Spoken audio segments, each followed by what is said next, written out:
अनंत अंबानी और राधिका मर्चेंट की शादी की तैयारियां जोरों पर हैं। अंबानी परिवार ने शादी के कार्ड को खास तरीके से डिजाइन किया है और इसके साथ कश्मीर की प्रसिद्ध दोरुखा पश्मीना शॉल को भी शामिल किया गया है। इस दोरुखा पश्मीना शॉल को बनवाने के लिए कश्मीर के कारीगरों को ऑर्डर मिला।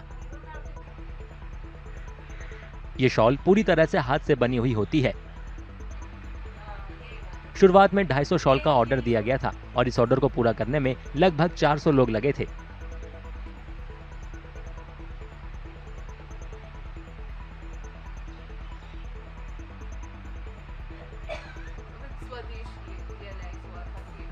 We got the order of about 250 shawls जो हमें करने थे.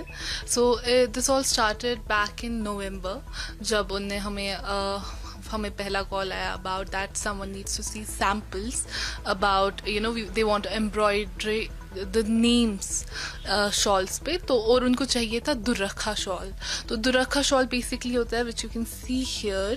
So इसमें दो साइड से it's a reversible shawl basically and it's as दूसरे जो पश्मीना शॉल्स होते हैं उन्हीं की तरह इसको हैंड से वीव किया जाता है. शादी के लिए आमंत्रित लोगों में न केवल देश की मशहूर हस्तियां बल्कि बड़े विदेशी नाम भी शामिल हैं। प्रोजेक्ट पर काम करने वाले कारीगरों का कहना है कि दोरुखा शॉल बनाना मुश्किल था और वे भी बहुत कम समय में। इसके कारीगर अभी तो कम है इस दोरुखा बनाने में, इसके मुश्किल कारीगर मिलते हैं। बहुत टफ काम था इसका दोरुखा काम करना इसका, इसकी क्योंकि बुजुर्ग जो कर रहे हैं ना ये काम जो अल्लाह के प्यारे हो गई थे, अब तक नए नए कुछ अभी कर रहे हैं वही उन्होंने किया था ये काम, और चैलेंज था ये।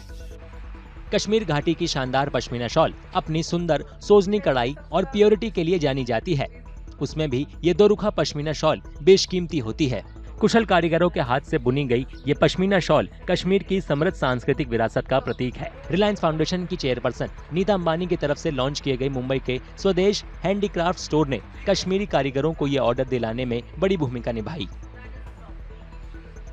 स्वदेश बेसिकली जो है नीता अंबानी का ये मतलब स्पॉन्सरशिप ये प्रोग्राम था पहले, तो फिर उनको फिर लगा फिर कि जो आर्टिजन्स है कश्मीर के और बाकी जो स्टेट्स के भी इंडिया के, तो उनको तो कुछ बूस्ट किया जाए, उनके लिए कुछ प्लेटफॉर्म बनाया जाए जहाँ पे कि मतलब वो सेल कर सके। क्योंकि आपको पता है जो शॉल है स्पेशली या कारपेट है कश्मीर के हैंडीक्राफ्ट्स, इसको बनाने में बहुत मेहनत लगती है, इसमें बहुत स्किल्स होनी चाहिए।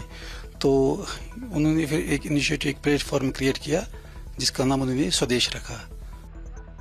कई कारीगरों का मानना है कि अंबानी परिवार की ये पहल न केवल परिवार की संस्कृति को बढ़ावा देने की सोच को दर्शाती है बल्कि भारत की पारंपरिक कला और हैंडीक्राफ्ट के प्रति उनके प्यार और सपोर्ट को भी दिखाती है।